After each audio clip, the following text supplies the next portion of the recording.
如果我哋要用呢個自動泊車，咁我哋首先要肯定咧喺輔助駕駛嗰度泊車場景，跟住咧一定要開咗超級智能輔助停車嚇，一定要開咗呢個先得嘅第一樣嘢。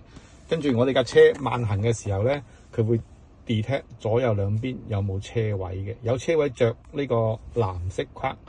如果係揀定嘅車位就着實色嘅藍色框嘅嗱，譬如我哋而家側邊有位，我哋入個後波，咁咧佢呢一個咧就係已經幫你而家係揀咗呢一個。你如果而家開始泊車，佢就會幫你泊入去呢個位。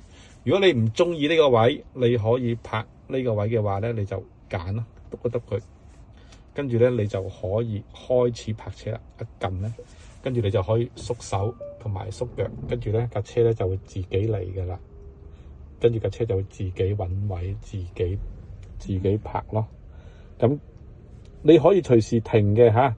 當你一踩迫力嘅時候咧，架車就會自己停嘅啦。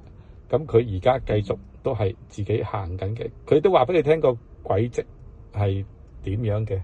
咁啊，而家泊緊車啦嚇，一路咁樣自動。當前車位較窄，為你收起後視鏡，請注意安全。咁如果逼嘅時候咧，佢亦都會自己幫你收鏡啦。